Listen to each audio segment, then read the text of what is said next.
Hello and welcome to Girl Awakening YouTube. I'm Jo Hendy. And I'm Amanda Parker. Enjoy this episode of Girl Awakening in all of its vulnerable sacredness. And remember to subscribe and share.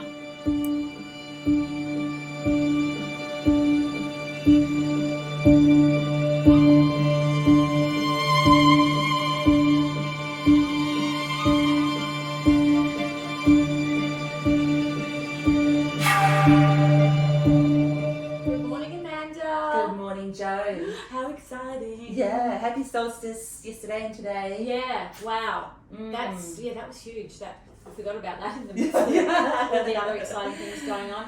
We have back in the hot seat Kirsten Morrison. Love this girl. I know I was a little bit fangirling last week, but it's all worth it.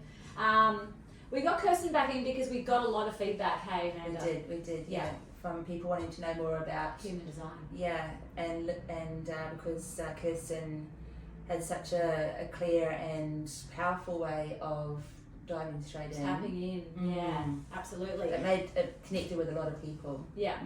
So we've got Kirsten back in to explain. She's going to go into more detail about what human design is. Hello, beautiful. Hello, thank you for having me back.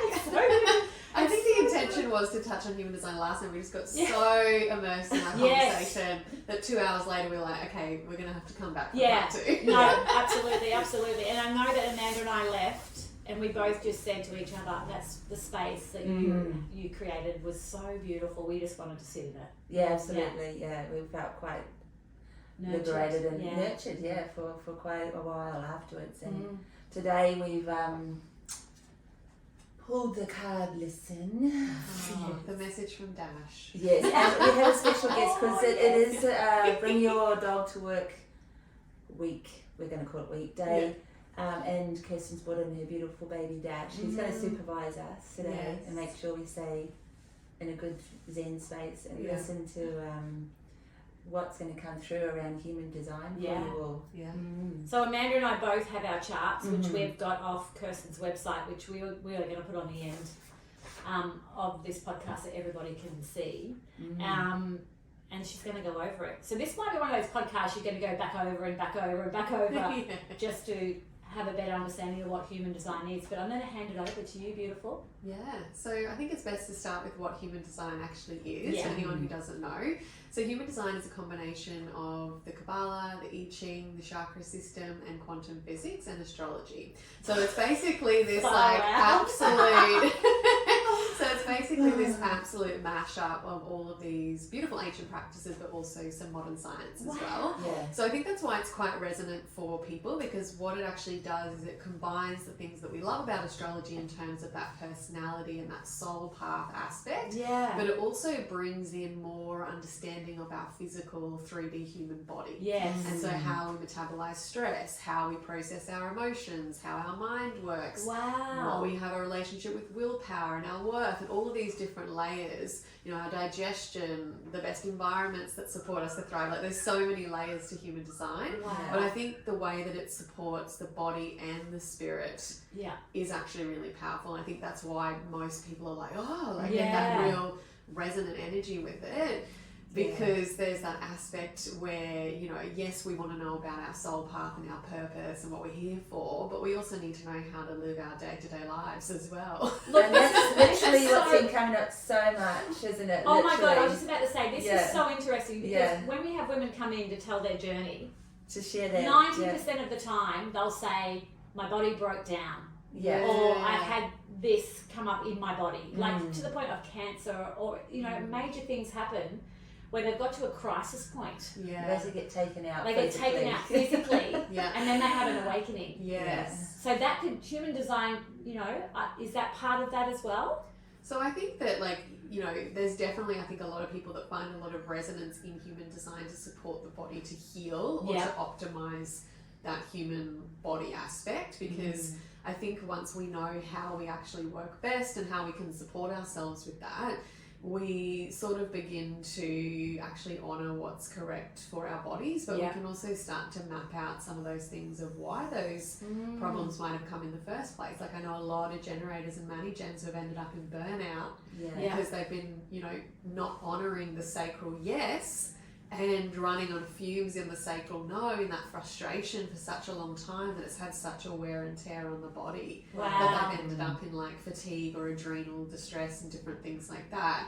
So there is actually, I think, definitely room for, you know, the human design to be a real map for supporting yourself in that way as well. Yeah. And, you know, even for me, like, I don't have a defined will center, and I've really learned that, you know, what I used to do was like really push through and force myself to, you know, be consistent or show up in a certain way, and, you know, that, you know, make, you know, stick through things like, you know, made a commitment to do this 30-day live challenge and like all these things where it's like these commitments that actually are incorrect for me. So I think taking myself off the hook with those things has really had such an adjustment period for me, you know, as a manifestor, you know, operating on surges and rests. Like now I actually give myself those rest periods that I didn't before. So I think you definitely change your relationship with your body through human design for sure. And not fighting what you know, intrinsically you kind of have a gut feeling about, but your mind's telling you, no, this is what I should be doing. Yeah. So you do what you should be doing over your Yes. own knowing. Yeah. Exactly. And just for our listeners, when you hear Kirsten talk about manifestor generator, projector, or Maddie, or whatever, we're going to go over a little bit of that through Amanda. Amanda and I have our charts in front of us. So you'll get a better understanding of what that means and how, like, how do people know what they are? How can they... So basically it's based off your birth time, date and place. So it's like astrology in that way, where it is actually fixed. It's not a personality test. The answers aren't based on, you know, your conditioning or your mood that day or anything like that. This is a definitive map of your soul blueprint, and it's essentially, like, I call it the user manual for your human experience. There's, you know, so it really is, like, I think we all need this from birth, because it really does give us such a clear guideline to how we operate at our best. And I think one of the things with human design as well is that a lot of people, I think their resistance, if they do experience that, is like, well, I don't want to label myself, I don't want to put myself in a box. And I think the thing with human design is it's actually not meant to be constricting or rigid. It's not like, this is who you are and that's the end of the story and you can't do anything else. It's actually this really beautiful permission slip to do what is already true for you. And I think it's not like you don't have to do anything different.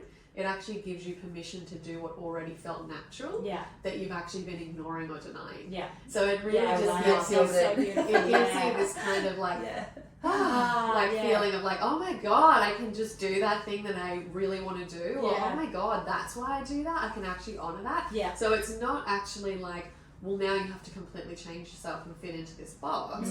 It's actually just giving you permission to be more of yourself. Oh, I love that. And we're just so trying to get out of the box. So to have that we're talking about that. So funny how it comes up again. But like some of the different it's so amazing how all these different, you know, sciences, ancient practices all come together to create this in-depth layering, because so many modalities look at, like I practice astrology, and there's different fields in there, like medical astrology, you know, all different types of ways you can look at it, but usually people specialise in different areas, what their calling is.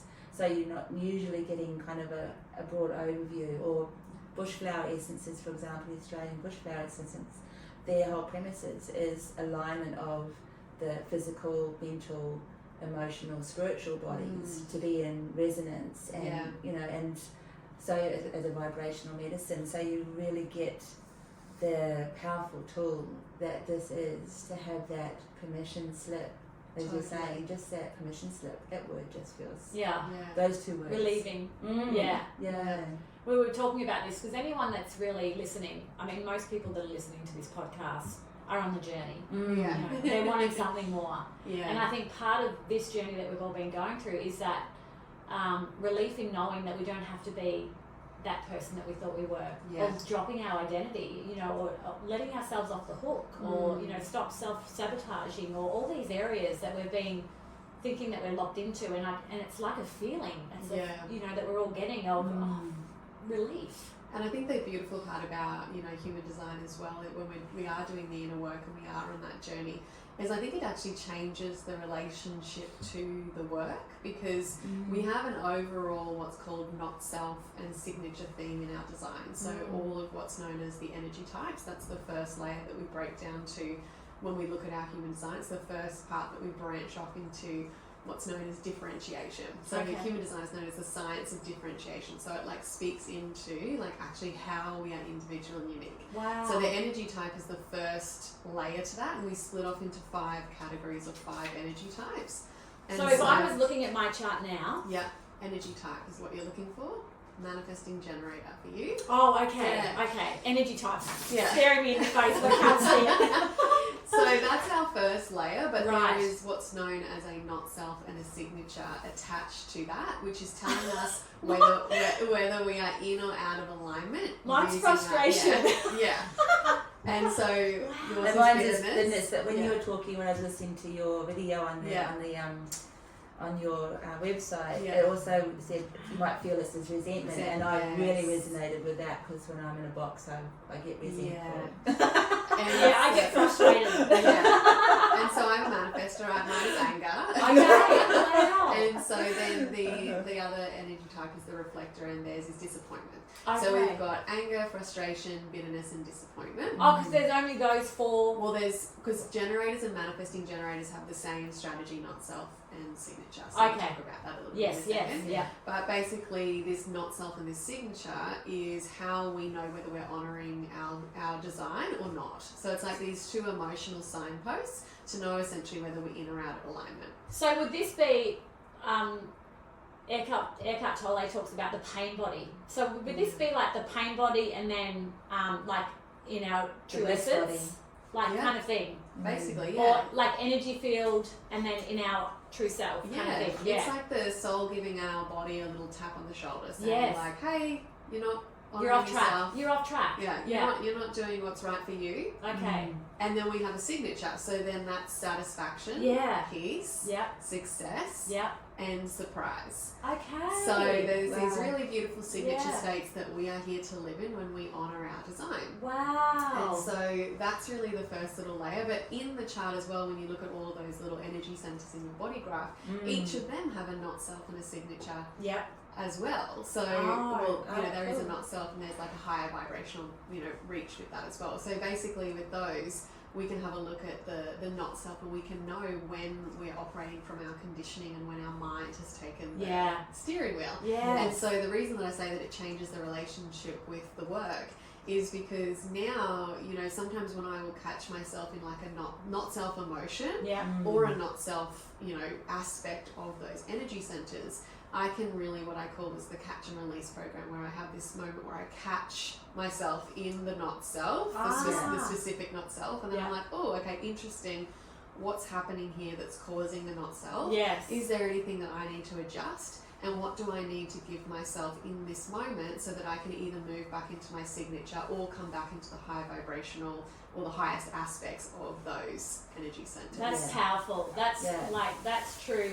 That stop sign in the brain. But that's also power, true power, to be able to catch that in that moment without letting it take you out, that awareness. But I think also the reason that it like I say, that it changes it too is because it's in the languaging, it's the not self. It's not actually us. It's just something where we're operating from conditioning that's out of alignment with what's actually true for us, or it's part of what we're here to learn. And so anywhere that we're open with those white centers in our chart, that's actually where we're here to learn and grow.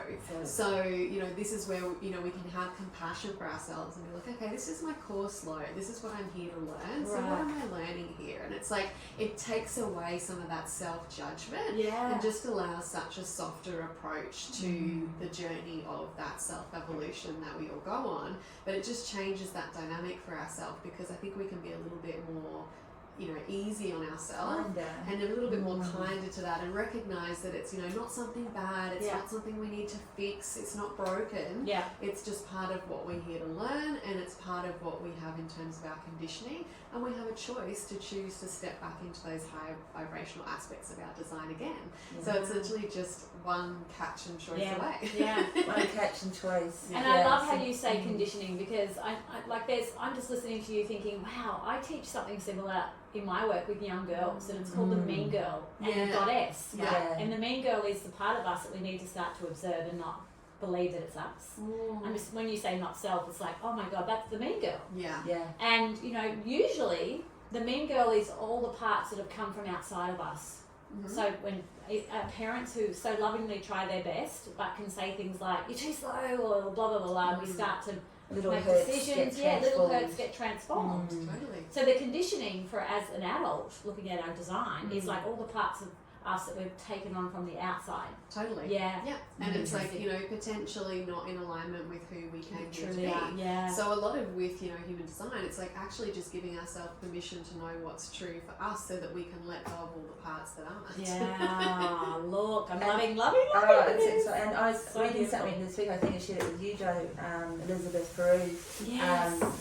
She shared something that really resonated, and it was around connecting in with the meaning of self-love, and to really experience self-love was to actually take on self-responsibility. And the way she phrased it was literally what you're saying about the catch and release. Because the things that we were not taking responsibility for in ourselves are the frame of mind that we're in, but not being aware around that, and or not wanting, sometimes not creating wanting to be aware, having awareness ourselves.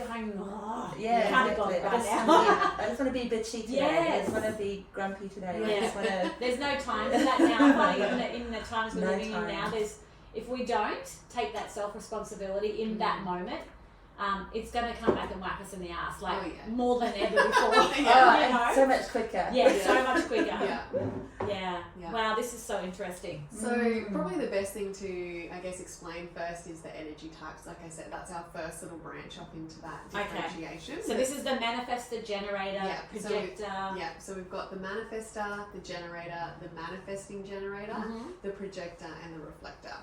And so they're what's known as our energy types, and it actually speaks to how our aura operates and how we're here to exchange energy with the world around us. So I call it like our little energetic vehicle. This is the car that we're driving around in this lifetime, and it's how we're here to make our impact. And it's basically this first little layer of our superpowers that we all have.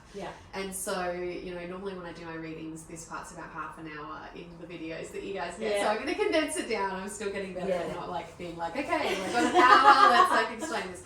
But basically, with the manifestor, we have what's known as a closed and repelling aura.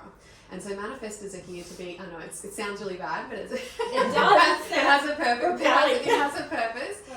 So I'm a manifestor, and so we are here to be the initiators, and our aura really has this kind of catalyzing, sparking impact on the environment around us. So we're really this beautiful spark, flamethrower, kickstarter. That's kind of how our energy is here to work, is to really well, that's true. Get things moving and start that energy moving around us. And so basically how our energy works is we work in big surges followed by deep periods of rest.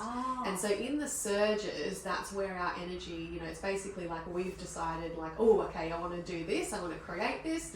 And essentially from that point, that energy really builds within us, and our aura actually moves outwards.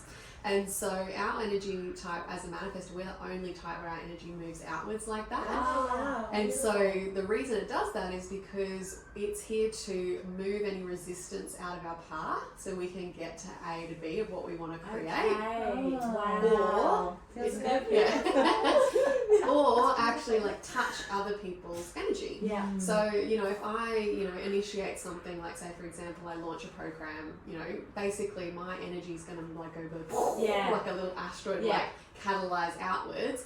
And some people are going to feel that and be like, not for me, bye, I'll move out of the way, you go. Is that the repelling part? And so, but other people are going to be like, whoa, I feel moved, I want to be a part of this. Like, how do I join? Yes. And so all of us have a strategy to use our energy correctly. And so for the manifestor, it's to inform. Yeah. So our strategy is actually the only strategy that's technically artificial. We actually don't need to inform. We can do whatever we like without permission. Yeah. But the reason we need to inform is to actually give the other energy types a heads up Right. of what we're doing. Okay. Or anyone around us, what we're doing. Yeah. Because if we don't, that aura is going to fling outwards. It's going to be like hitting people there, and we're off. We're like 100 miles down the road. Like, hey, where are you going? What are you doing? Why didn't you tell me you were doing that? Like, are you sure you're going to do that? Like, what's happening? And so it's like so much sense for Is some this people. a bit of that self-responsibility coming in now?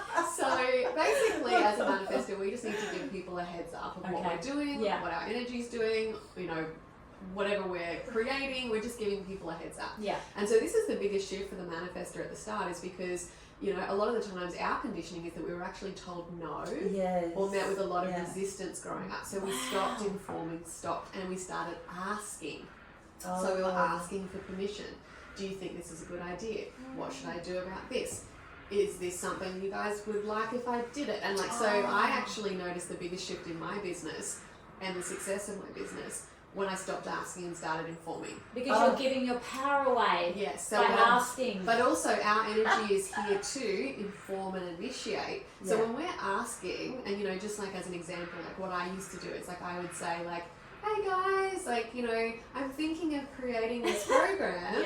If I did that, would you guys be interested in something like that? Yeah. Crickets. Yeah. Whereas like if I'm like, I've created this, this is why it's going to be great, this is how you can be a part of it. It just feels different. Yeah. People start putting their hands up. Totally. Or if I'm like, who do you want to see on the podcast, or what theme would you guys want on the podcast? It's like people are like, they're not being initiated by me, so it falls flat. So it's like almost like a repelling effect.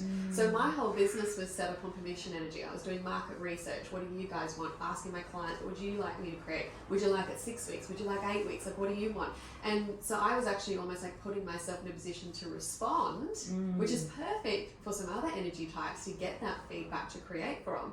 But for a manifestor, like our biggest power is actually trusting how we want to create it, in the way that we want to create it, even if we haven't seen it done anywhere before, because we're quite often going to be charging off into fields and lighting that spark to kind of set the tone to create something new. That's kind of our little like turning the light on the room.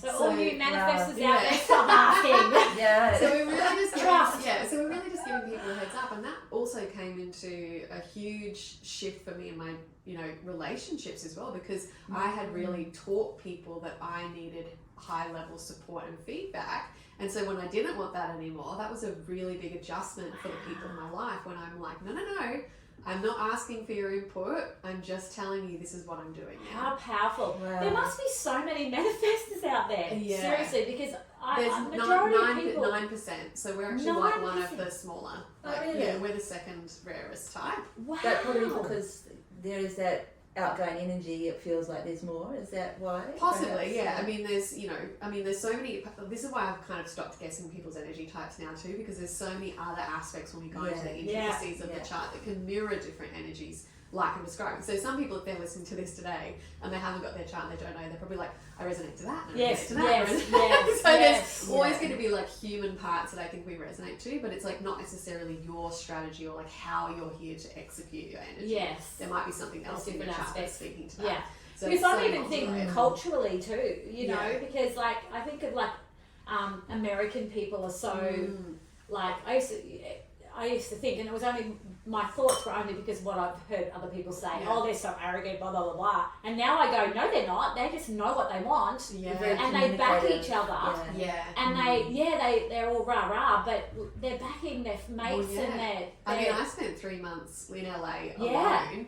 On just one trip, so I've spent a lot of time in America, but you know, that trip alone, like I spoke about last time, like one of the things I really got from that was just seeing everybody in such big champions of their dreams, and so outspoken about what they were going to do, what they were going to create, who they were linking up with, like, you know, what their vision was. And you know, there was no like how we have culturally here, where it's still that tall poppy syndrome that still creeps in everywhere, where it's like that. You're a big head and more of the like humility, which is great, but it's also, I think, like sometimes at our detriment, where we're not actually like fully owning and backing ourselves, because there's that kind of oh no, fear like of being torn down. well, it's also like, you know, that mateship, right? It's like, who are you to be better than your mate? Like, Oh, it's like, that's yes. kind of like ingrained in our culture, I think, too. And it's like not about at all. It's not about being better. It's just about what is actually your dream to yourself. And I think, you know, sadly, I think that's why, you know, so many people, you know, that I know, like, left Australia or like left, especially like Brisbane at the time, like 10 years ago. It was like,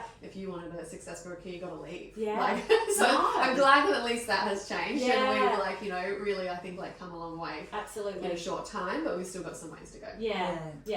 So that's really the manifester. And so our signature, like I said, is peace, and our not self is anger. So we experience anger when we get that resistance, we get told what to do, we're not informing. And we experience the peace when we kind of have that room to just be, do, create at the speed and however we like. So I notice little things like, for example, how I've really noticed that come into play is like, and I actually had a call with a manifestor last night as a coaching session, and we were talking about this, and she was like, how do you know, say for example, like when you're, in your surge and in your rest period, like how do you know when it's time to rest? And I was like, because I start getting angry. And it's like that, and that irritation starts to creep in of like, oh god, like I just need to like pull back, like I need some space, I need some time to rest. And as soon as I give myself permission to do that, it's like the peace just like drops straight in. Wow. And so like even like little things about how I kind of structure my business is like, a couple of, months ago, I was with little Dash here at the park on a Friday afternoon, which was rare because I normally have clients up until about 5 p.m. on a Friday. And I was like, I just felt this overwhelming sense of peace. And I was like, I think this is actually really important for me to have this Friday space for myself. So I changed my hours to finish at 2 so I could have what I now call Peace Fridays, where I like just have those few hours to myself that's all about cultivating peace and whatever that feels like to me. And lead into the weekend in a peaceful space as opposed to that like frazzled kind of. It's so important, isn't it? So they're like really two big indicators, I think, and sometimes when I'm experiencing that anger, I'm like, oh, okay, like where have I not informed in this situation? And so sometimes it will be like if I get unsolicited feedback, I'm like, I actually haven't had a discussion with this person about how I would actually like to share, and that I'm actually just giving a heads up on what I actually need in this exchange, or I, haven't informed that I need some space to rest, or I, haven't informed that I need a day to create. It's like, so I'll notice those little irritants and be like, oh, okay, where have I not informed here? And sometimes it's even just like informing with myself, where it's like, oh, actually I need to just accept that I needed 2 days, like, just to like be, and like I'll just block out my calendar, and then it'll immediately flick to that piece. So it's about covering all bases, isn't it? Like that's back to that self-responsibility. It's like I need to inform, I need to, stick with it, I need to this, take and action then on take action that need to be covered. And it's just like what is actually causing in my jacket. It's like what is actually causing the not self, and so that's like, it's like when you get that little tap from that emotion, it's like, oh, what's the cause of this, and what needs to change as a result? And quite often it's that we haven't honored our strategy. Wow.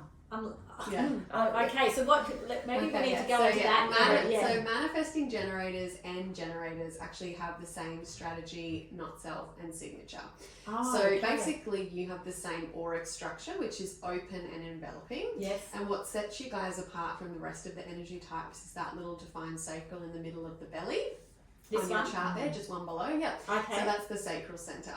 So generators and manifesting generators have that defined, and the sacral center is actually the biggest energy motor in the human design system, and it's the home of life force, vital energy. So you guys are sacred custodians of life force energy. And so the misconception, I think, with the generators and mani-gens is that you guys are some sort of like energizer bunnies for endless amount of energies, but for all things this 24-hour reset button. And it's like, even though you do, you actually get the full capacity of that energy motor when you're applying your energy to something that you love. So that's actually, for generators and manifesting generators, that is actually your life's purpose, is to do what you love, essentially. Like, what a great path. I feel like I've found it. I'm hearing you, because I can be a little tired, sometimes even feel a little bit sick. But if I'm going into work and working with these young girls, I literally am buzzing. So basically, for days. For days, yeah. So the reason why is because that sacral motor, when you're applying your energy to the things that you love, it becomes like, exactly like it says, a generator. It's like it literally starts, that motor starts like revving with that beautiful satisfaction energy. Wow. And so that is actually going like, yeah. And it's like spilling up into your body. And then it actually spills out into your auric field. Okay. And so that's why you have an open and enveloping aura. You're essentially like, from the seed of your satisfaction, what's bringing you joy, you're actually like throwing that energy like out around us and kind of like scooping us up in this big warm hug, right? It's like, it's essentially saying like, this is really exciting. Get in here and be a part of it. Like, I want you in here. It's like this like really inclusive kind of energy from that joy. So when you're doing what you love, that's actually how you benefit the other. It's like actually honoring that first. Because when you're doing that, we actually experience that and we can feel that and we want to be a part of what's bringing you satisfaction. And so that energy is like contagious, right? It like really does like fill the space with that beautiful life force energy. And so really the reason that you're here to do what you love is because if you're contributing your life force energy to something that is going to have that ripple effect, you get to experience satisfaction in return. You know, you're not a power outlet. We don't just get to plug into you whenever and wherever to use your energy. You are here to apply that energy in what brings you satisfaction. And so really like when you like how your strategy is to respond. And so how that works is that you have this, you know, little inbuilt guidance system in your body that gives you a sign, whether it's I call a sacral green light or a sacral red light. And so the green light is this little you know, feeling in your body that's like that, ooh. And then it's like you want to actually, I forgot.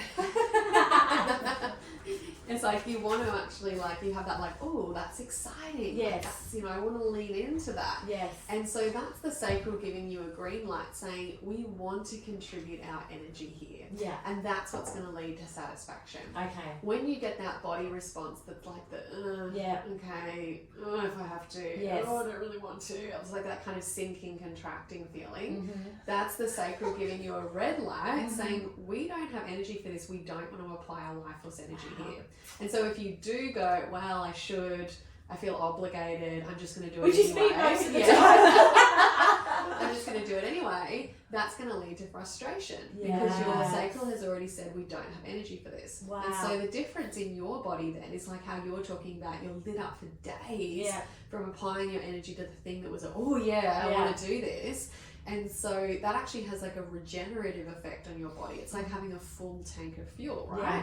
Whereas if you're, you know, going, okay, fine, I'll do it, and you're moving down into that and you're feeling frustrated, that actually has a wear and tear on the body. That then is like running on fumes. And this is why I see so many generators and mani-gens in burnout, is because they're so often doing the things that are, okay, fine, if I have to. Just pushing it aside, And then it's like, you know, because you've got that big energy motor, you can draw for a long time on those fumes. You can drive a long time on empty, but eventually it'll catch up with you. So what I always recommend for generators and manifesting generators is to do what I call a sacral stock take, which is where you go through what in your life is giving you frustration. And so what do you need to, big lip, what do you need to outsource, delegate, refine? Does it need to be deleted entirely? Does something need to be changed about it? And so just making the tweaks with those frustrations so that you can come back more into your satisfaction. And then also, what is giving you satisfaction? How can you create more space to do that? And quite often I will say to generators and mani-gens, like, what are you doing that's just for yourself for fun? And so many of them say nothing.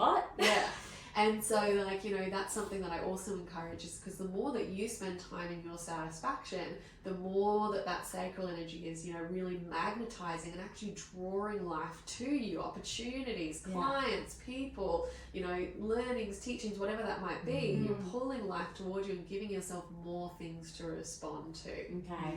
So the difference between the generator and mani-gen is, like I said, you've both got that sacral center, but the manifesting generator also has an energy motor that is connected through what's called a channel, so one of those lines up to the throat.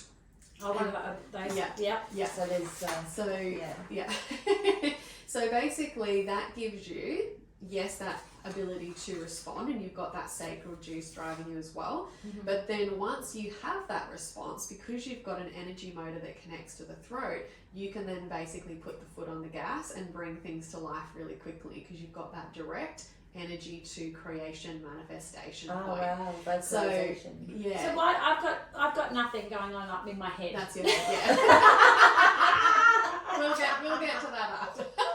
But underneath the head is the throat, right? So you can see there's like a solid line that connects it down into your sacral center, like below. Yeah. So there's that beautiful black sort of line that connects them down there. Yeah.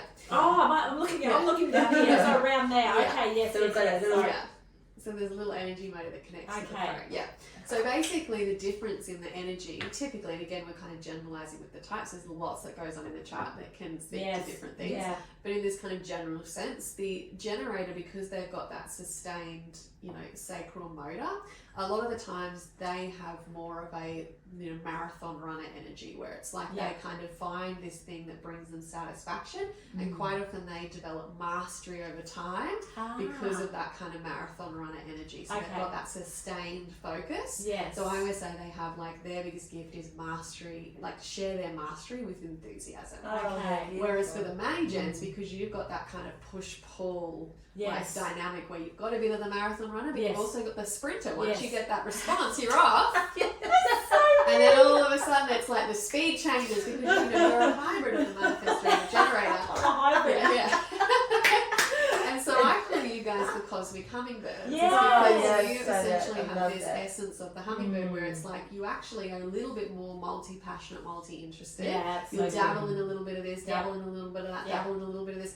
And your gift is actually to then cross-pollinate through all these little things that you dabble in. You quite often then share innovation with mastery, because you've kind of pulled all these threads together that's of so all true. your little multi-passionate interests. I feel like I'm And only then doing inject that. I'm only realising that part of me now. Yeah.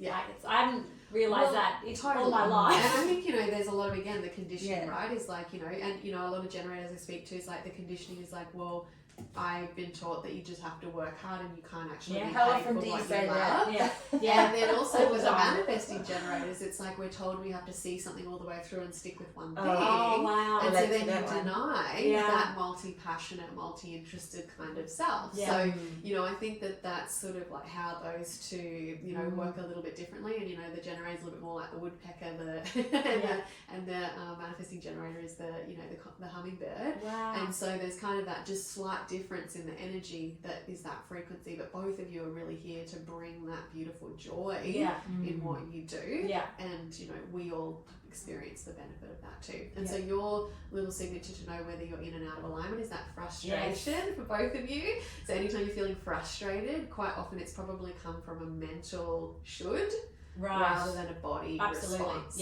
And so when you actually follow the woo from the body, that's going to lead to that beautiful signature of satisfaction. So you're here to feel satisfied by what you do and love what you do. It makes so much sense. Yeah. And even in a physical sense, like when you're talking about the sacral energy too, you can see how so many people in the physical aspect of that would end up with menstrual problems or menopausal issues because of the sacral frustration, liver going on, prostate for men, all those kind of things. Like so much in that pelvic area will become dysfunctional or affected by that energy being blocked. And so some of the the prostate and things like that are connected to the root center, but the sacral center is kind of like the fertility, the reproduction, the sexual energy, so all of that can be impacted by the sacral for sure. Amazing.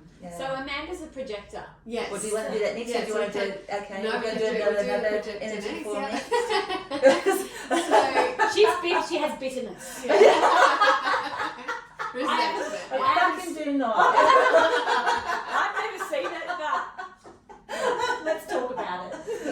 So this is where I find word association in human design so interesting, because as soon as people hear they're a projector, or even I've had other people say, oh yeah, my friend's a projector and she just projects stuff. Is that right? Yeah. It's like, no, that's not right. And I've had so many beautiful projectors when they find out that that's their energy type, they're like, oh my god, so what does that mean? I just project my stuff onto people? Well, isn't it funny how they just go to the negative? I would think of that, thinking of Amanda as being the projector, as she shines light on other people. Yeah. And that's exactly right. Yeah. And so I think that it's just so fascinating though, because you know we have these like immediate word associations with different things in human design. And there's a lot of like crazy language in human design where people are like, oh my god, what does that mean? You know, it's like there's so much like resistance to things, and you've got to like then go through what it actually means, which quite often like has very little to do with the actual word on the paper. So you know, and even like great reframing, isn't it? Totally. Again, it's what we've been conditioned to accept around language. And on that note as well, like a lot of people are like, you know, with even like they're like, oh, I want to be the manifestor, like I want to be good at manifesting. I'm like, everyone can manifest. That's actually got nothing to do with I want to be. So it's like there's quite often this like, oh, I wish I was this other type, or I was at the right type. You know, even say for example, because the generators are manifesting generators, you guys make up 70% of the population in total. But there's sometimes a little bit of resistance. They're like, oh, I want to be more of the rare. There's like so much like resistance there. Classic. So what I would say is that before we even go into the projector, is there's no superior energy type. You know, there's no one that's better than the other. It's just about understanding how do I work best, and we all have a beautiful place to contribute our gifts. Isn't it funny how isn't it funny as human we want to be better? So want to be better than her. Want to be better than that. You know, give me the best one. And if you look at even the diagram, which is totally incredibly beautiful to look at, they're all so different. But if you look at this as a micro, what I was just listening to you then, like this is me. If you look at that, say as a the macro, like the universal concept, everything fits together, everything's connected. So like we all the energy types fit in together in the way we are meant to unify. And the thing is like once you actually move past the energy type, we're all as unique as our fingerprint. So there's no like one type of generator or like one type of manifestor or one type of projector. It's like once you go into the charts, like we're all so diverse. So there's layers. There's that's many just layers. one of many layers. So we're all special. Absolutely. That's good. I feel so much better now. So with the projector, essentially how your aura operates is again very differently to the other energy types. You have what's known as a deep and penetrating or a deep and focused aura. So your aura word association. So your aura actually goes into the other, and that could be a person, that could be a task, it could be a project, it could be a modality. So your aura really like pierces into the thing in front of you, and you have this like little blurring quality that happens in your aura where you almost get a little taste, a little sample of what's in front of you. And so because of that, you have a completely unique perspective than all the other types. So if we're all on a hike, you're the eagle above the field or the drone, you can see clearly what is the most optimized path for us to take, the blockages that might come up. Tell you where the snakes are. Where to turn left, where the bathroom is, like where the creek is, where we can get water. So basically one of the biggest gifts of the projector is that because you've got this real visionary capacity, you've got the ability to really optimize, refine, improve, enhance, whether that be a system, a process, or even other people's talents and gifts, because you can really see things so clearly. And that's really your biggest gift, is your ability to see. And so once you actually come into the chart, the projectors actually have the widest variety of what that looks like. So there's so many different types of projectors as well. And so some will have, you know, energy motors defined, so they've got a little bit more of their own internal energy sources. Some don't have any energy motors, so there's so many different things that can happen with that. But one of the things with the projectors is because of that deep and focused aura, you've got such a like dialed in focus capacity, and this is why it's like sometimes you might find that like 4 or 5 hours of output might be enough, and you might get as much done in that time as I get done in like 10 hours. So it's like you actually then start to give yourself permission to actually honor the energy you have available to you and work in your natural flow, rather than try and hold yourself hostage to the 9 to 5 sort of like, you know, system. And even if you are in the 9 to 5 system, it's like, okay, maybe if you have flexibility, it's like I schedule my meetings in the morning, I do my admin in the afternoon. It's like finding what works for you to make the most of that dialed in and focused energy. But basically how I kind of describe your aura is like a light. So that's what I have like my little archetypes for all the energy types, and I call the projector the light, because that's really how your energy really works. It's like this beautiful lighthouse. So you're the guide, and essentially your strategy is to wait for the invitation, but I actually prefer to say to allow yourself to be recognized, because you have such a unique point of view and you've got this beautiful piercing aura. And I can almost tell a projector, like that's one of the ones I can guess quite often, because you guys have this like real presence. That's like this, like there's just this, like there's something in there. There's something in the eyes where it's like you're like, oh my god, and like sometimes it's like, oh, like I'm singing and there's nowhere to hide, like, and so some people aren't ready to be seen. They're not ready to be in the light. They're not ready to be in the spotlight. And an example of this would be, you know, sometimes, you know, we've all had those times where we've had, you know, relationships where they haven't been working and someone's been like, I don't think this is right for you. And you're like, oh my god, you don't know them like I do. And you like go on the defense, right? And so this is why the projector strategy is to wait for the invitation or allow yourself to be recognized. Because you've got this like clarity, and I always jokingly say to projectors, especially if I'm doing it in groups, I say, you know, how many times have you thought to yourself, oh, I could have told you that? Oh, yeah. And like they're all like, me every day, like yes. And so because you've got this clarity, right, and you've got so many beautiful like your own natural skill sets, the things that you do really well to kind of back that up, if you're offering that perspective and getting that rejection, people are not openly receiving the light, then that's going to feel like you're not self of bitterness. It's like, well, I was just trying to help. Like, or, you know, if you're like, you know, say for example, if you're a projector in business and you're like cold DMing or pitching yourself and you're getting those knockbacks, and it's going to be like, well, why? Like, I'm so good. It's like, so it's like going to like trigger off that bitterness. So how you're actually here to operate in your own beautiful signature, which is success, that is your birthright, is to actually just honor yourself as the light and allow people to step into it. So it's flipping that, and that's why I say allow yourself to be recognized. I think a lot of people get confused with the waiting for the invitation. They're like, so what, I just have to sit at home and not do anything? And like, you know, some people are like, oh, okay, so if I want to create a podcast, I just wait for my audience to tell me that. It's like, no, like, you can like create anything you want, but the way that you're positioning yourself in the world is like, you know, and honor your unique skill set, and you're essentially having this beautiful light that you're shining, and you're like, this is what I know, this is how I can help, this is my area of expertise, this is how I can guide you. If you would like to journey with me, step on in, this is how you can do that. And it's like giving that, you know, invitation, that welcoming energy for people to step into your light. And the thing is with that is, I think, you know, a lot of that fear is like, well, what if I don't get any invitations, or what if people don't want to do that? And your aura is literally communicating to us, invite me. So the key thing for the projector in terms of their success is to be visible in what they do well. So say for example, like you obviously have this beautiful podcast and you're visible on your platforms in what you do well. And you know, even if you have like a personal account, you would be, you know, showing and saying, well, this is, you know, how I work with astrology, this is how I work with this. And so when people see you in that skill set, they're like, oh, the people who are ready to step in the light, like, oh, okay, how do I do that? Tell me how I can work with you. And so as soon as we can see that, the people who are ready are going to step in, and that's going to feel so much better for you in terms of that reciprocity. Because rather than you trying to convince people, like my perspective is as valuable as liquid gold, that's my mantra for the projectors. But it's like, but rather than trying to convince people of the worth of the gold, you're saying it's fucking gold, mate. You wish you had a piece of this perspective. So it's like holding the power of your light and shining it into the world, and knowing that the right people will step into it and recognize you in that exchange. Because that's also really important. If you guys are 24% of the population, you see things already so clearly, so differently. You can have this beautiful like optimization, refinement, improvement, you know, talent, like whatever. And then you've also got your skill set behind that.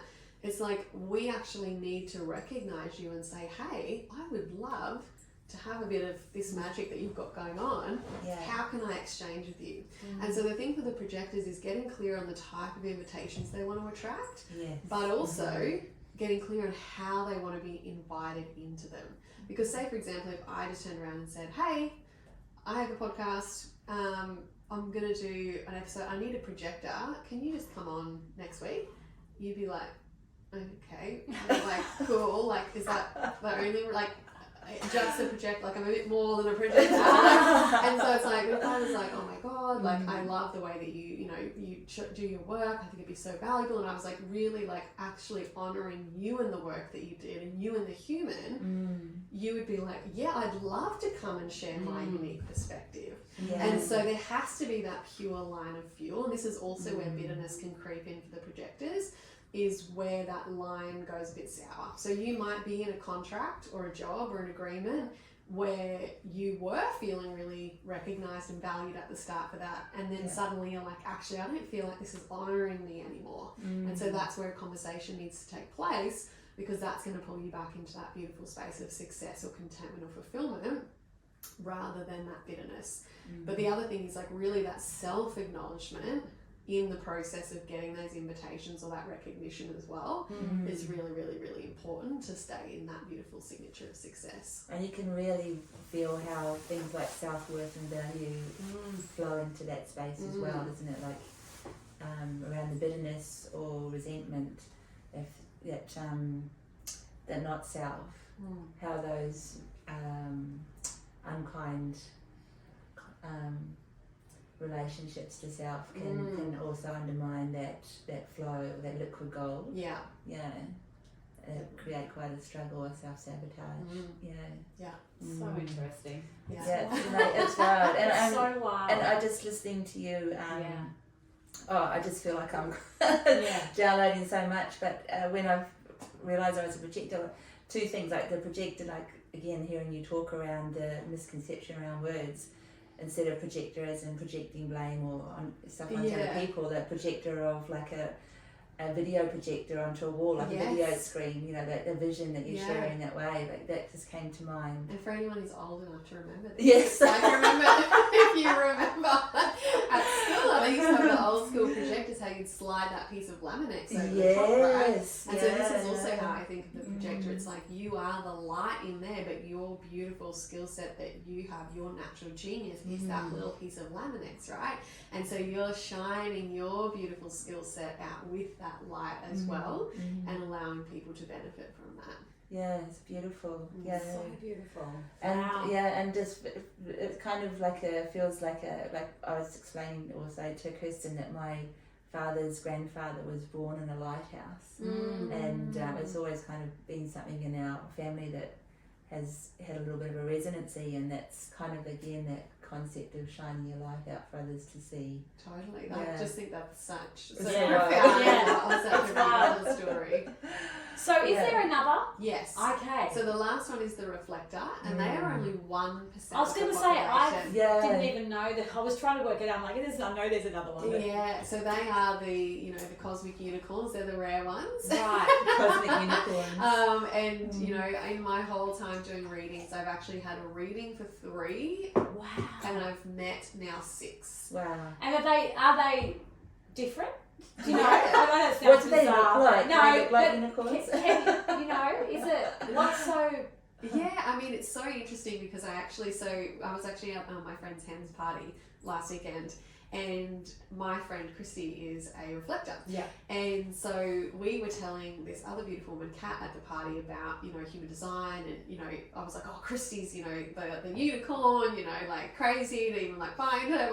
Yeah. And so anyway, then Christy was telling her about reflector, and she was like, talking about her experience with that, and we were telling her about human design. I was like, oh, like how about we pull your chart, like, so we can know what you are. Another reflector. I was like, I know, but it was so funny because, the other beautiful woman was like to Chrissy, oh my god, so you're the real, what's that? And then it was like, she was reflecting. Yeah, it was so interesting. But I was just like, what are the fucking chances? There's only like 12 of us at the party. I'm like, 2 reflectors in one house. So yeah, it was crazy. And even when I told someone else that I know who knows human design, they're like, oh my god, I've always had the party. Someone is very like rare, and some people have never read for reflectors, never met reflectors. So yeah, it is definitely a lot more rare. And so what sets them apart from the rest of us is like how when you guys look at your chart, you've got some coloured in squares and shapes, and some that are white and open. Yeah. When a reflector pulls up their chart, all white. They've got no definition at all. Wow. And so basically what that gives them is because in our open centers we're actually energy receptors, and in our definition we're energy transmitters. So they are this beautiful energy receptor. So they have this incredible skill of knowing and tuning into the health of the environment around them. Oh, wow. And so I call the reflectors basically like they're the HR department of the universe. Yeah. Because they've got that beautiful ability to really know and tune into like, okay, what is not working here? Like what is, at the detriment of the health of the environment? And so whatever they end up doing, they kind of have this beautiful gift of bringing more balance into the environment because they can tell what is more fair, equitable and just. How, And just so- quickly on that, I yeah. just want to stop right Yeah. there because I'm like, wow, this is so cool. Then I'm thinking, thinking holy fuck, that's a huge responsibility. yeah. And the conditioning of the planet must be so massive for them. Well, like I said, all of our open centers have those not selves, right? Yes. So there's like a lot of, openness there for them to explore. It's a So big course though. What is their not self? So their not self is disappointment, Of course. and their signature is surprise. Okay. So because they course. have like a lot of fluidity in their chart, and I think this is also another misconception with reflectors is that they're like these, like chameleons and they're like ever changing. They don't have their own identity, which is not true. All the reflectors I know and have met have very strong identities, very strong sense of self. Okay, yeah. But there is that beautiful, fluidity there where they're more open, receptive to change, to explore. Unreal. And so their aura is actually resistant and sampling. So they actually have this beautiful, protection method essentially. Like with that resistant, they don't need to sample everything and take everything in. They can be the sieve, not the sponge. Yeah. But their relationship to their environment is really important. So the health of their environment is really, really, really, really important. Mm-hmm. And so that's going to help those open centers be at their best. But also one of the things for the reflectors is they've got to have the ability to move around different pockets of community. So the way I kind of think of this is like, when you go to a festival and you're like at a stage and you're like, oh my God, it's so fun here. And then like all of a sudden it starts to get boring. Yeah, you're like, yeah. oh my God, let's go to the main stage. And then it's like you move on to a different stage. Yeah. Like that's kind of how reflectors are here to have the freedom and flexibility to move around. Yeah. Because, if they're stuck in one environment or stuck in one way of being for too long, that's where that disappointment creeps in because they are actually here to kind of choose, like, who do I want to be today? Like almost as if life is like a big dress up box or a big playground. It's like having that spontaneity, that surprise, that ability to have freedom. Yeah. But they are actually here to be at the center of communities. Like if we were actually all optimized and working in accordance to how we're here to work together, they would really be at the center of communities where we would be going for them, being like, what can I do? What needs to change? What's not working? How can we improve this? So they've got this beautiful ability to reflect back what is needed to bring the most amount of harmony and balance to the environment. Wow. Now their strategy is really interesting. It's to wait a lunar cycle. So they are actually a lunar type and the rest of us are solar types. Wow. And so they have a really, really deep connection to the moon.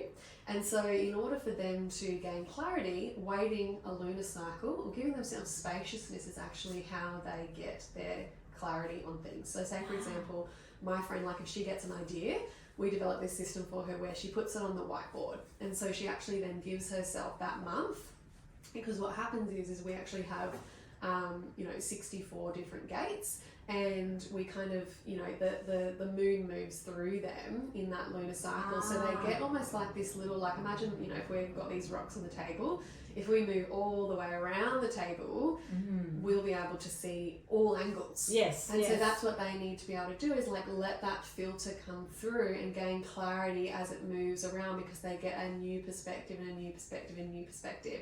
And so she'll notice, say for example, an idea will get stronger or it'll disappear, and she's like, oh, that wasn't even right. So that gives her the ability to actually then choose, okay, yes, this has stuck with me for the month. Wow. That's with amazing. Yeah. So again, we don't really give people a lot of spaciousness in society. No. So this gives them the permission to take it. Wow. And I get that We as a can sense all of do a myself bit of as a that. bit of Yeah. I would like to incubate things sometimes. Yeah. And I'm resonating with that, is that lunar cycle of like, sometimes I just need to let things sit for a while. So I really feel like I know it. Well, you're a self-projected projector. Okay. And so for you to make decisions and kind of have that clarity, your authority, which is that decision-making center, which is another layer of human design, yours is actually about talking out that future direction. Okay. So that might be where that percolation takes place, is because you might have to talk it out or think it through or mull it over to figure out what is right for me, what's my best direction, where is this taking me, what's the bigger vision. So it's like that can take a little bit of time for you in your own process as well. True, yeah, that makes Okay. sense. And you're just like in there, and you're like, okay, what's happening in this space? You and I are both emotional authorities, so we also need time and space to make decisions, because we make decisions off our emotions. And so we've got to wait until the wave that I'm going to do it, I'm not going to do it, I'm going to do it, I'm not going to do it, turns into a ripple, and then we have that clarity where we kind of land in that, okay, yeah, it's starting to feel more like a I'm going to do it, or like, nah, I'm not going to do it. Oh, wow. Yeah. See, I need to be more like that. I make the decision, and then later on go, oh, I probably shouldn't have made that decision, or that was a great decision. Well, that's probably because you made a decision before you. That's what I mean. Finished. So it's like in those knee-jerk things. Because I used to be like, oh damn it, why did I say yes to this? Yes. Or I would be like, oh my god, I have FOMO. I should have said yes. And so now I just give myself, at least 4 to 7 days to make most decisions. Okay, but I better write that down. Give myself 4 to 7 days.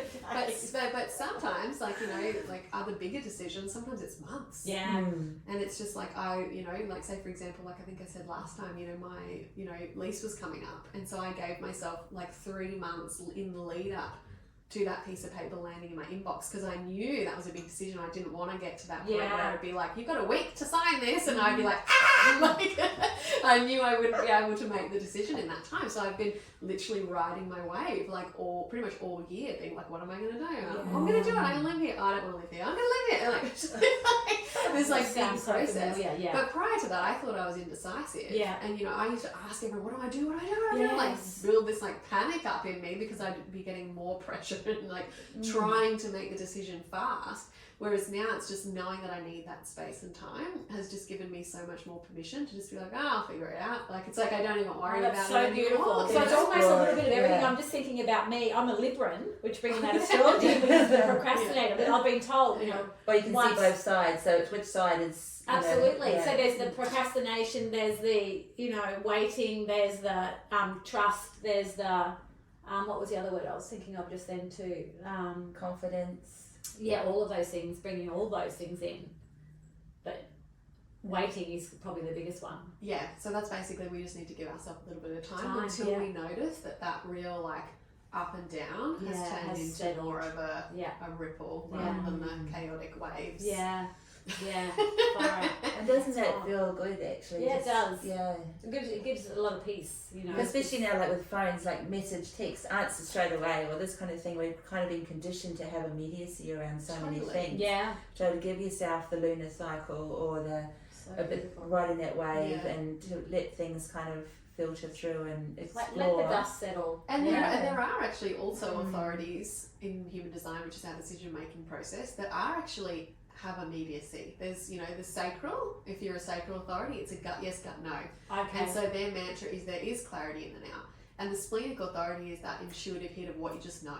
Okay. And so they have immediacy. We need time, right? Yeah. Or like, you may, if you had one conversation, be able to like figure out what your future direction was and be like, bam. But maybe sometimes it's like, I don't know, I need to have like another conversation. Yeah. So like for you, it's like, it depends, like there's probably a variance where it might be quick, it might be a little bit longer. Yeah. But I think the thing with that is like, it's interesting because the people who need the time feel like they can't take it. Yeah. And the people who can have the immediacy in the decision don't trust that they could make it that quickly. And so then they give themselves more time, and then they think about it, and then they confuse themselves. Yes, so that's it's like me. we just, so we just actually need to honour our own process. Because you and I as an emotional authority, we might not get clarity for a couple of weeks, like riding that wave, and some days we might feel really certain, and the next day it'll change. But eventually it tapers out, and then we you get that. Okay, I'm going to do that. That's what I'm going to do. But it just takes time to get there, and it's like, if we don't make the decision until we get there, then we don't feel that same pressure of like, oh my god, did I make the right decision? Oh my god, now I'm stuck on it. It's like not that same level of panic. Whereas like for people that have that immediacy, it's like actually rebuilding that trust with their body and their inner knowing to be like, I don't need to think about it. That is my answer. And that's the part that I love, that last bit you just said. It's about learning the signs in your body, Yeah. And listening to them more and going, okay, this is what, you know, I had last time, that felt good, this feels right, yes. The pleasure and the activation. Yeah. Because, the pleasure and the fulfillment of activating and acting on your... Because our body has all the answers, hey? And then I also get, like when I make my decision, I get peace from that. Yeah. So it's like then we get that signature that kind of comes in and goes, yeah, you've made the right decision. Wow. This is so amazing. And okay.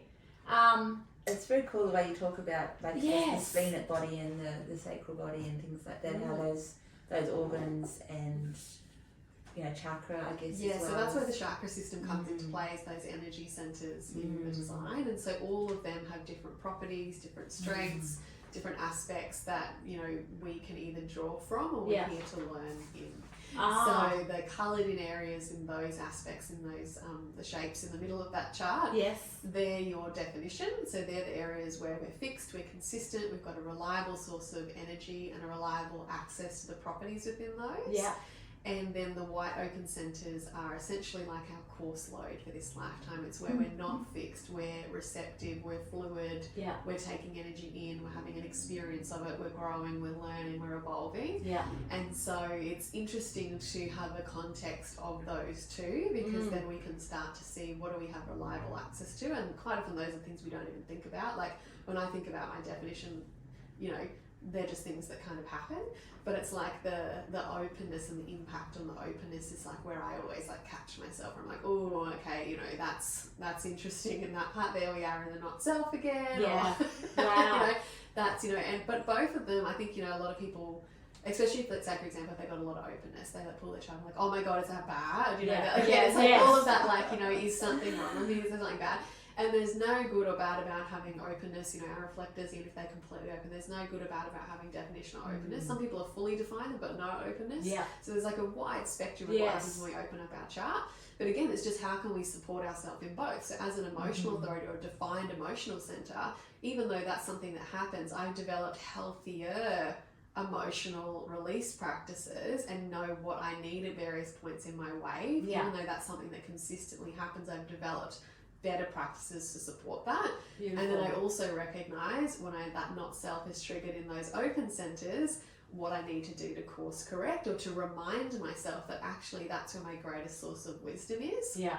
And that's a superpower too, because what I do comes from those white open centers, but how I do what I do comes from the definition. Wow. Wow. And to put that into a little bit of context too, because it's sounding like we've got a lot of homework, and it's but it's a very simple flow once you really embrace this awareness around ourselves. Yeah. And I can remember my mum's business, a spa she had in a hotel, and this young boy came in one time to book his mum in for a massage, and Mum was saying, oh, that's really lovely, booking Mum in for a massage, and he was going, yeah, she's really stressed out, she's been a bit grumpy this morning, we know she needs some time out. And it's kind of like beautiful to, like, that just came into my head when you were talking around, the family recognising when someone very important was needing some time out, and probably she was,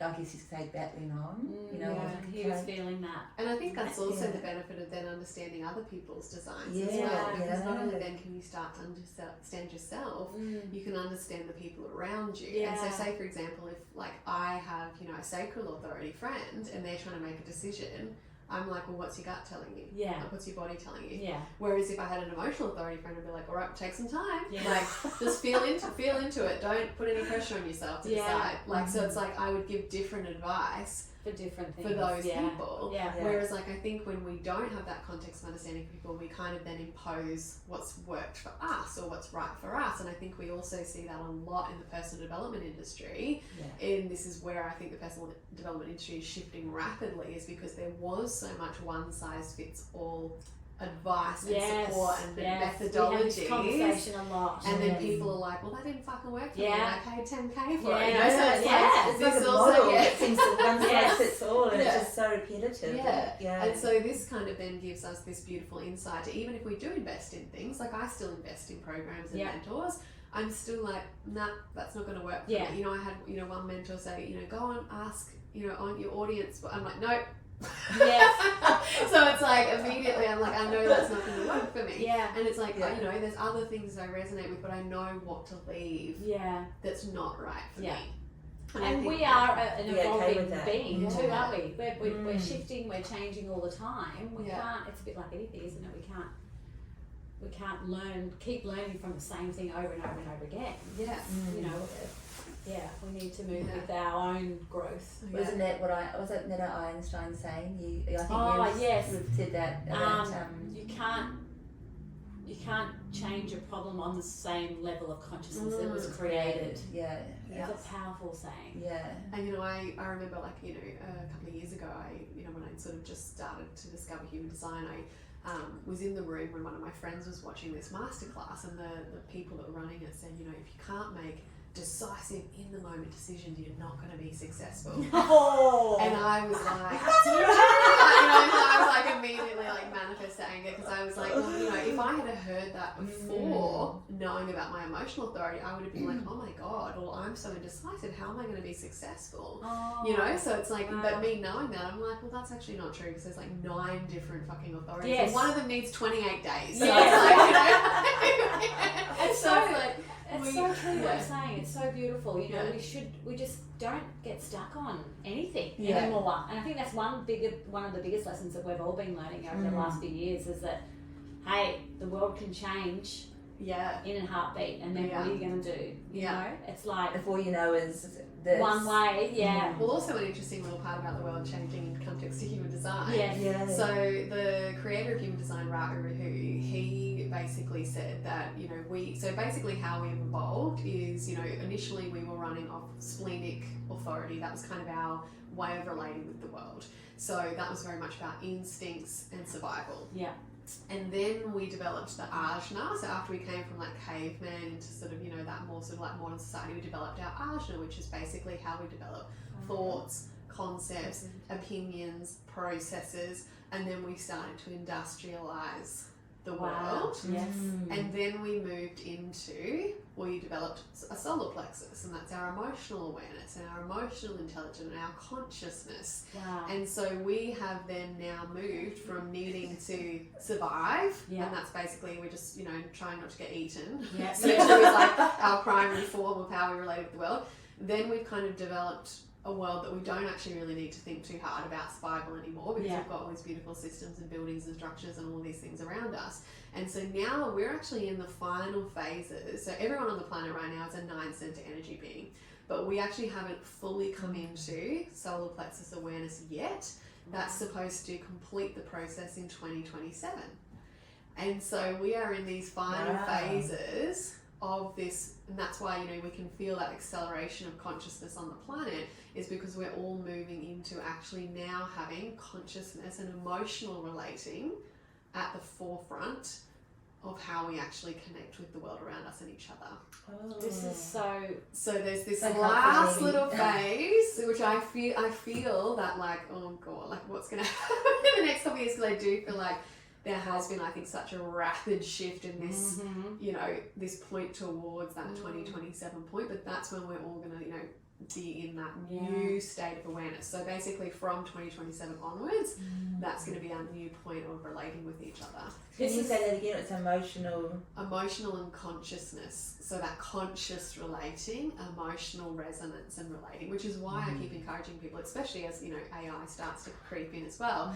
I think that real primary relating is going to come into how deeply can people feel you and connect to you as a human, which I think is also, we were talking about beforehand about how our, you know, consumption habits has changed on social media to be more, you know, attuned to like stories and humanness and things you can't replicate with, you know, punching a question into a computer, you know. And this as well, because what a beautiful astrology that we both love, Pam Gregory, this is one of her powerful messages, literally, as we're moving into this there's so much to offer in this new scientific era, but that with the AI energy, the thing that makes us sovereign is our heart. Yes. And our humanness, and to stay in that heart space is so very, very important as a way of being our sovereign human being. Yeah. And literally what you just said around that emotional consciousness.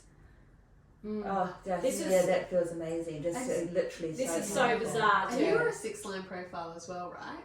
I don't know, what does that mean? On your I think we spoke about this last time. I just want to talk on that solar plexus thing because this is blowing my mind. We'll come back to that. Yeah. I had a dream. I don't think I've told anyone about this dream. I had a dream. When I had COVID, because I had some heavy, I had some heavy dreams when I had COVID. Like, you were hallucinating, I was, you weren't. but I you were wasn't. lucid. Yeah. But I had a dream that I was getting told not to. Oh, I'm getting emotional even talking about it. It's beautiful. That all the answers, don't worry, all the answers are coming, and you'll get them through your solar plexus. How fucking wild is that? And that's your authority as That's well. my That's your authority. decision-making centre. And I remember telling my husband, and he's like, "Oh, that's so amazing." And I'm like, "Yeah, but what does it mean?" You know, we always want to know what does that mean. But it was so powerful. It was so clear, wasn't it? It was so clear. Yeah. And you just saying that has I've just gone, no way. Yeah. Wow, that's, everything. It's all connected. Yeah, that's amazing. So true. It's so amazing. The truth is powerful the way. And I see the solar plexus. So I didn't even know what the solar plexus was, but I I've heard about it. But I remember saying to my husband, woke up when he woke up, I said, "Where's my solar plexus? I know it's here somewhere." And he's like, "Oh, it's here." And I'm like, "I just had a dream, and I could feel it. It was like pulsating and everything." Wow. But I'm like, so "Wow, cool. that's so wild." Yeah, So cool. yeah. So this is interesting. This whole. Well, that's My authority is the solar plexus, and I'm just looking at Amanda's, which you said before is self-projected. Yeah. So it's wild. So anyway, what did you just ask me before? No, that was the it. 6-line profile. I think we were you 6 last time we looked. Where can I find that? So it should be next to profile. Oh Down the bottom. Profile. Oh, you're a 3-5. Yeah. For some reason I thought you were a 6. Were you a 6? No, I'm a 1-3. 1-3. Yeah, that doesn't surprise me. So what is this one? What does it mean? What does it mean?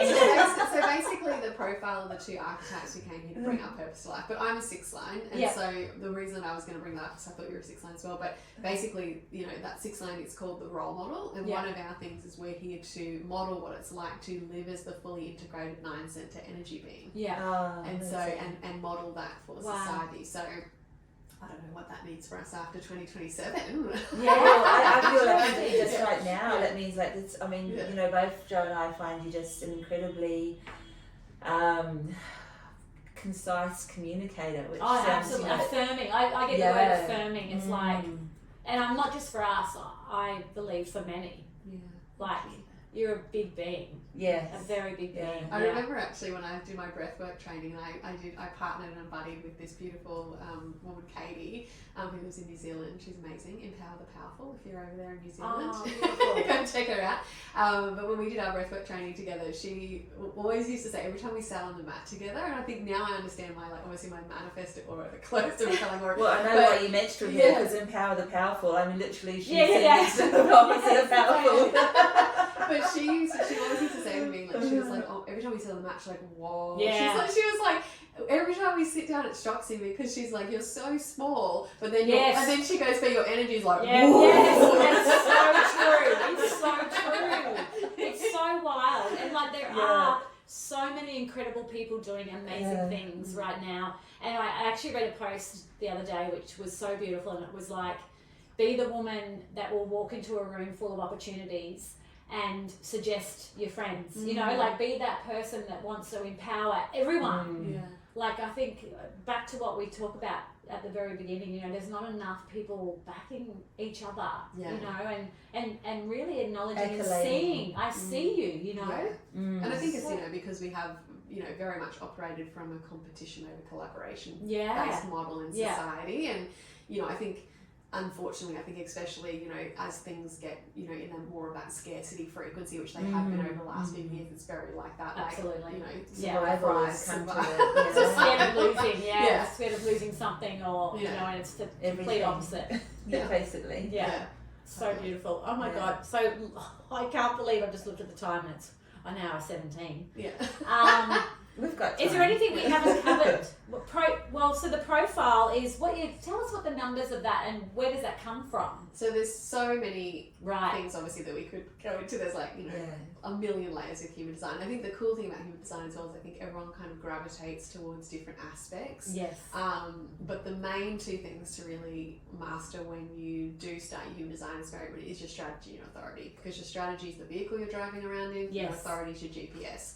So if you're driving your vehicle correctly and you've got your GPS programmed, it's going to lead to more of that satisfaction, the peace, the success, of the surprise.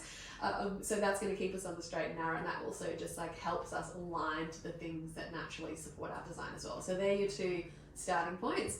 But the profiles are the archetypes we came here to play to bring our purpose to life. And so I'll just cover your numbers first, but basically there's 6 numbers and there's 12 different profile combinations. Yeah. But the 6 different numbers, essentially, you know, there's a house analogy in human design that we represent.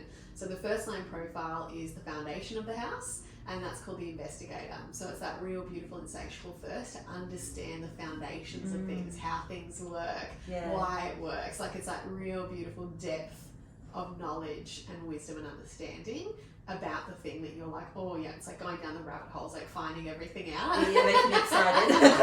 So you have to have that beautiful foundational understanding of readiness before, for you with the third line profile, which is this beautiful experimenter, it's like you build that readiness and that foundation, and then you come out and experiment and try and gather that kind of real world data around it as well. But you need to have that solid foundation without any cracks in it before you do that. So it's like there's like a point of readiness where you're like, oh, okay, I know enough about this. I feel comfortable in my knowledge around this. Now I'm going to come out and, you know, offer sessions, or now I'm going to come out and play with this. So that's kind of how those two work in tandem. And you're a third line as well. So the third line is really this beautiful experiencer and discoverer. In the human design house analogy, it's the spiral staircase. So you're often going to bump into things in life and have these discoveries and find things out first, because you're out on the playing fields of life, like having that real time discovery that you can then share in terms of that experiential wisdom. Like this is what I've discovered as a result of my own experiences, right? And so then the fifth line profile is this beautiful real leadership archetype. So basically, it's called the heretic. Again, this is what does that mean? What's a heretic? Yeah, so is that like a lunatic? No, it's a wise one. So the fifth line profile, it really, you have this kind of beautiful ability to really, you know, especially for you with the 3-5, you've got the ability to convert those discoveries into a solution for the collective. And so the things that you discover in that 3 line, you then are able to basically package it up and be like, and this is the problem itself. Which is what you do in your courses. Yes, absolutely. And so the fifth line is actually the room on the 2nd floor of the house with the curtains drawn. So there's a little bit of a mystery around that, where people are like, you know, they can sense that you can provide a solution for them. And so sometimes what happens is there's a bit of a projection field that happens with that, where people are like, well, you can help me with that, well, you can do that, well, you can do that, well, you can do that. It's like, then suddenly you're getting asked to solve all of these things that aren't actually even your problem, even what you're interested in. And so there's a real discernment that needs to happen with the fifth line, where you decide, okay, no, these are the problems that I feel satisfied in your case to solve. And it's not that I have to be the rescue of everybody. This is very much, especially as we enter this kind of like new era, it's also about empowering people to find those solutions for themselves, and you being the conduit for that solution, but you're not the rescuer. Like, people don't need to come to you and be like, help me, fix me all the time. It's like you're giving them the tools to empower them to be that problem solver in their own life in this new phase. I'm thinking of a situation. I'm thinking of so many things. Like, and would this be a reason why I would be, kind of being very vulnerable here, like more reactive to the way people may be like living their lives, instead of being more detached? Like, does that make sense? Like, because I need to allow. Well, I think you have an interesting combination. So we've spoken, I think, last time you here with that completely open head center, right? And so one of the things with that is like trying to answer everybody else's questions. Yeah. And so with the fifth line, if people are already coming to you for solutions, or you're seeing all of these different problems in the collective, sometimes that open head will say, we need to solve all of them. Yes. And so then it's like, it's like that pressure then kicks in. Yeah. So that's where it's then coming back to that, like, well, what are the problems that I feel satisfied or lit up to solve? What are the ones that feel in alignment with my purpose? Because I can't solve all of them. And therefore responsibility, self-responsibility, but also allowing people to make their own mistakes. Yeah. You know, and not having to do or say, or I have this. I think in the negative for me, it's like having a need to feel like I can see the answer for somebody, and they don't really want to know the answer, but I have the need to want to tell them. You know? It's your answer, and then I get myself in trouble and say, hang on a minute, just Yeah. There's so many different. We all do that a bit, Yeah. especially as parents, As and parents, mothers and things like that too. There's a little part of you that just wants to help and support, but it's that's interesting. Beautiful. Yeah. Wow. Oh God! And literally, as you say, like if we all kind of embrace this from a young age, how much more fun would be? I can't wait to do my kids. Like, I can't wait to go and do theirs and just see what they are. Totally. Yeah. And, it's like so interesting as well, because sometimes, like, say for example, I was speaking to a lady yesterday, and she was saying that her whole family are generators, but they've got one projector child. So obviously, we were talking about how, sometimes there can be then this kind of, if you don't have that context, there could be that, I guess, drive to make that child fit in with the family, rather than recognizing their unique needs and like what could actually support them a little differently. And so, like, another example, I had a woman when we were doing her reading, and she had a defined root center, that little square at the bottom. And so basically, she realized that the whole family, except for one of the kids, had a defined root. And so when they would be like, well, let's go, like, we're going to go to the shops now. And then the kid with the undefined root was like, what do I need to prepare? Do I need my water bottle? Shoes? Like, what do I? And like, I reckon my son has my husband has that. And then just go into this like meltdown around it. Yeah. And they're like, no, just get in the coat or anything. Yeah. But it's like putting so much pressure because it's a pressure center. Wow. So it's putting so much pressure on him. So now, after understanding that, she was like, okay, what I'm going to do is I'm going to give him like 15-minute heads up. Like, we're going to go to the shop soon. Yes. And then he can like go around, get his shoes, his teddy, his water bottle, all the things he needs to prepare. And then the other kids, I know one of those. And then the other kids don't. That's the undefined one. Can we have a look so at that? I can remember. I just got- want to say, like, when my kids were born, the nappy bag was the best thing, because I would like have drink bottles. Oh, yes. I would have everything in that bag. Would go out. I'd be so happy. So just an example, I've got, see how mine's black, and Amanda's is white. So that's defined. So yours is defined, undefined. yours is undefined. Yeah. So mine's undefined. Yours is defined. Oh, mine's defined. Amanda's is undefined. Yeah. Okay. So what does that mean? That's the the base. So that's connected to our drive, ambition, and how we metabolize stress and pressure. Okay. So whereas like you might respond really well to like if things dramatically shift or a quick deadline, or you're just like all of a sudden you might feel that we should do this. And so for you with an undefined, you might be like, what? Like I had my whole day planned out. Like, okay, that's a bit soon. Like, you might feel like a lot of pressure. Like, if there's just suddenly this pressure that hits you as a result of like you being like, okay, let's go. Yeah. And you might be like, can we have a couple of hours to just mull it out? Like, it's like, so that's sort of how cup of tea first. So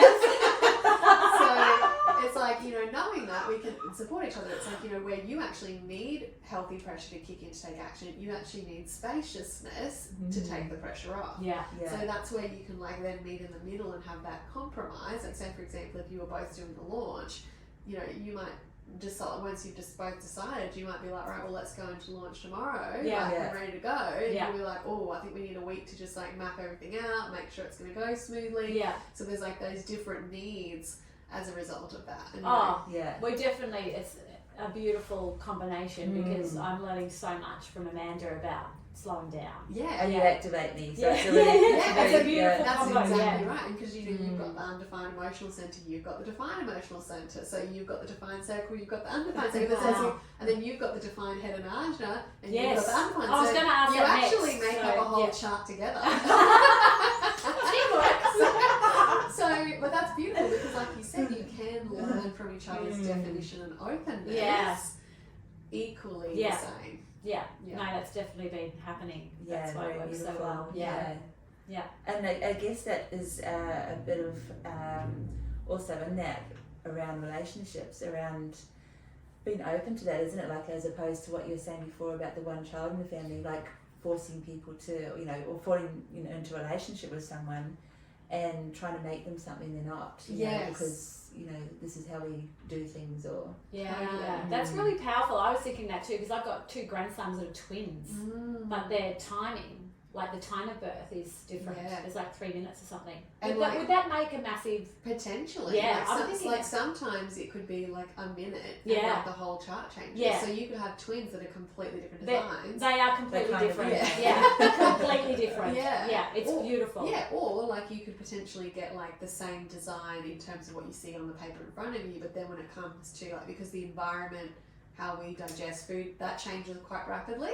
So there could be like different, like the same in the chart, but then there's these other things where like they digest food differently, or they require a different learning style, or they have a different environment that nourishes them, but the rest is the same. Well, this is it's so like, funny because we've got one that's quite sensitive, Yeah. bit quieter, but he's eating. He can eat anything. This one, and then you've got this one who's really outgoing, cheeky, but in a beautiful way. Yeah.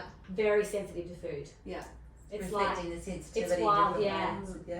so. I'm gonna do that. I'm gonna do their Yeah. chat so I can see what it is. So Chrissy would love that because And- she's writing. She's a very conscious parent and would love that. And the beautiful thing is as well, like even with like connection charts with partnerships, whether that be relationships or business partnerships or friendships, the connection charts as well show us the areas we need to compromise, where we might Wow. find struggles. Yeah. It shows us the areas we have in common, and it shows us the areas where we complement each other, so we bring 50% of the energies and co-create new energies together. And I think that even gives us a lot of, room for understanding each other. So say, for example, like because you guys make up a full, complete chart, you need less space for each other. So you go ahead and be in each other's pockets a lot. We are. And like because you can draw so much of what you need from each other, there's like less room to have to step away from that. Yeah. Whereas like when you have, say for example, if your connection chart looks like your chart, and you actually had a lot of openness even when you came together, that might be a relationship that requires a lot of space. And then if you say, for example, knew that going into the relationship, you might be able to then set up some structures that would support that, or be honest with yourself whether you would like to be in a relationship that requires a lot of space, so it's like, there's different things that we can then understand about what the relationship needs. And if we know that it needs room to breathe, and that's fine for both parties, that's amazing. Unreal. You can actually give each other that space without it meaning anything. So is it rude if you meet a guy out to say, can you just write down your date of literally- birth and time when you were born? It's a prerequisite. That's my first question. I need your chart. I need to do it. We're having fun. This is great. Before I see you again, I need to know your details. Time of birth, where you were born, Literally. where was the sun rising, setting. I don't care if you've got Facebook or anything. I don't want to know about that. I'm not going to stalk you. I just want to get inside you. Exactly. Now, just quickly before we do close this off, because we don't want to, Well, we're can so go on appreciative so of your much. time. As you said, there's 64 different. Oh, there's We so definitely many. have to get back. We didn't get back. Yeah, It's just so incredible. That's true. I love This it. is why you need a reading though, because there's so Yeah. I many know. like detailed things that Yes. apply to you only. Oh, Right? But then also absolutely. like, yes, we've gone over all these different aspects today, but then it's like, how does it all work together? Yes. How does it speak? As a whole Yeah. for you. Yeah. In your life, Yeah. in context to what actually. No, I'm definitely translates booking to you. in for a full reading. I wanted to just ask quickly before we end this, because this is going out today, so people will be listening to this tonight. It's literally Thursday, your the time. 21st Yeah. of June. Incredible. No, is it the 21st? 22nd. Yes. And it's 11:22 on the 22nd. Oh my god, that number comes up all the time. All for the me as time. well. Yeah, beautiful.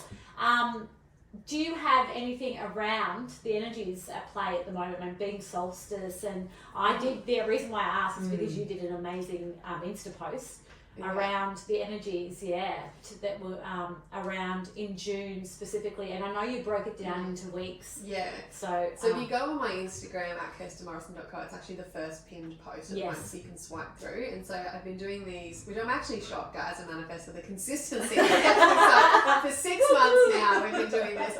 So I've been doing these like energy breakdowns. So this gives you a context of what's the collective human design energy that is activated. And so the one that I kind of share is our conscious sun, and this is our big personality life force expression.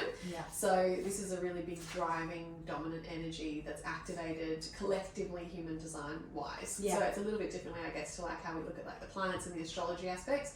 This is different little human design gates that are activated for us as a collective. So say for example right now gate 15 is activated, and gate 15 is the gate of extremes.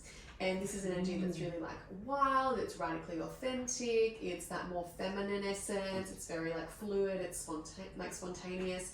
And so I kind of explain those energies, but then I give you like a little thing to try and experiment with that. But the thing with that as well is like, so I don't have gate 15 in my sign, but I do have gate 5, which is the opposing energy.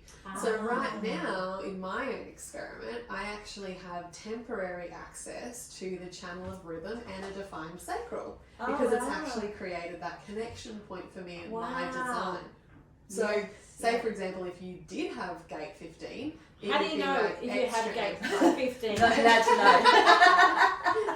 So this is just immediately you get this thing around windows of opportunity, isn't it? For growth and expansion. So I know right now I'm like, okay, I've got the channel of rhythm. The channel of rhythm's like a tuning fork. It's going to like, attune me to a different rhythm, look at what I need to let go of, what I need to change. So even like, and I notice intuitively these things happen because lately I've been like, what are my like hobbies? What are my habits? Like I've been like thinking about that even without really tuning into that.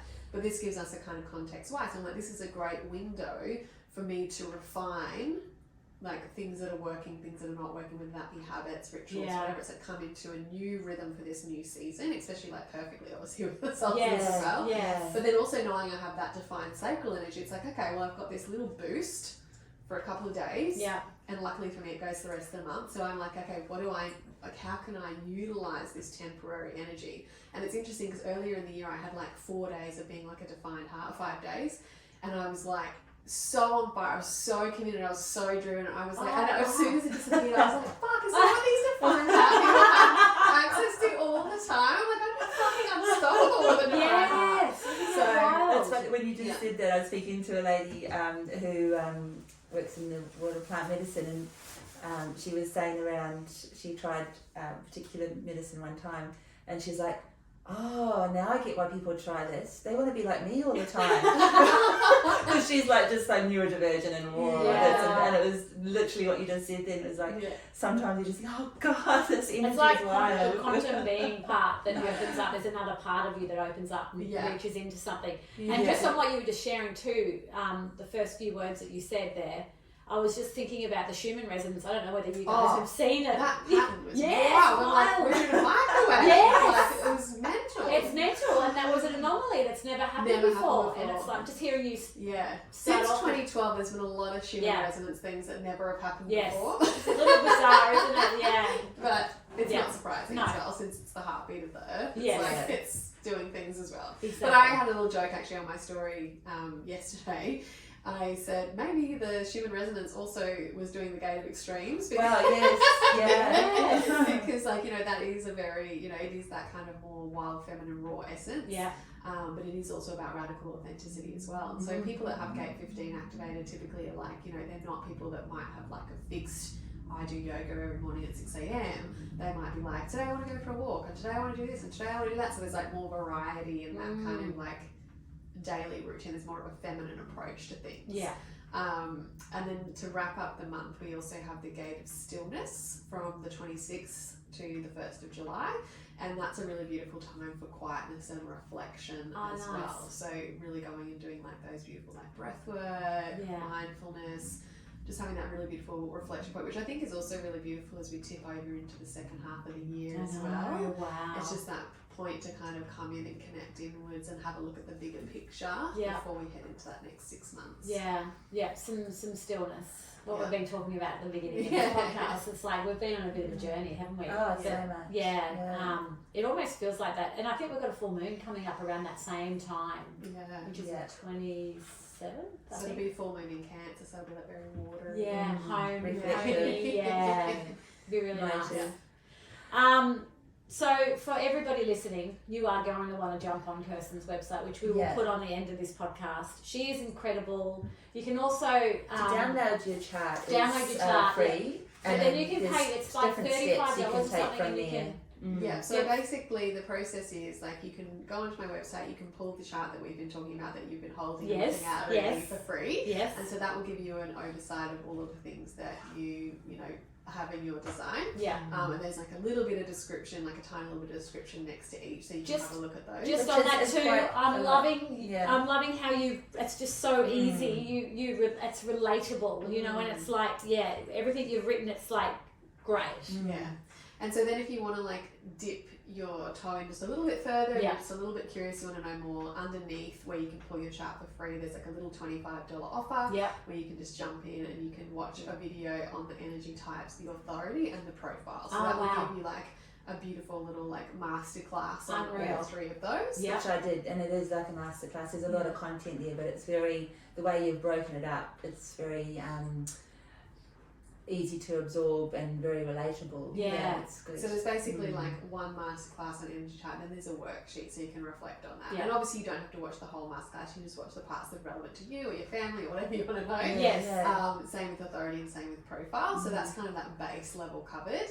And then if you actually want to dive further and go into a reading, you can, you know, book a reading and we can go over everything with you as well. And so that's on the website as well. I think probably a lot of people will probably just be like, I want to do the reading. Absolutely. Just skip the self-paced part. I just want to do the reading. But if you want to dip your toe and get a little bit more of an understanding, you can do that, and then you can book the reading. I think go through the paces, because it's actually quite a good build up to then diving in with you and in the reading, perhaps getting a lot more context out of it, or, you know, be more direct around, you know, the discussions that you have. I think it'd be quite an exciting process. And the readings are really illuminating, I think, because it is a lot of you know, generalized information on human design out there, and sometimes it can be very, and also the wording and everything, it can be very difficult to kind of go down that rabbit hole of self-exploration in this particular area. It can be a little bit overwhelming and confusing. So I find that the reading kind of just like sets that foundational understanding from which you can then go out and keep playing with as well. And obviously, like, the reading is really the tip of the iceberg in my world when it comes to human design. I've got like affirmation cards, journals, human design reader training, mentorship. There's so many things that I do. Even, you know, for my breath work, I actually, you know, pull people's charts if they've got their birth time, because that gives us an indication of like how to tailor that support for your body. Like, say for example, we know you have an undefined root, so there would be like more stress management practices or different things that I would recommend for you as a result of that breathwork experience, like aftercare. So it touches all parts of my world for sure. I love it. I love it. It's love you. holistic. You're amazing. It's a truly holistic practice. Yeah, it really is. It really is. Thank you so much for coming on. You're welcome. Dash, thank you for being here, darling. Thank you were for being amazing. patient. We will. We're gonna somehow we're gonna wiggle you back on again. I don't know how. Oh, We'll I've got some find a way, ideas. Yeah. Thanks, Kirsten. Yeah, Thank you. Amazing. That was so good. amazing. So good. And you were so good, little boy. Oh, wasn't he? He was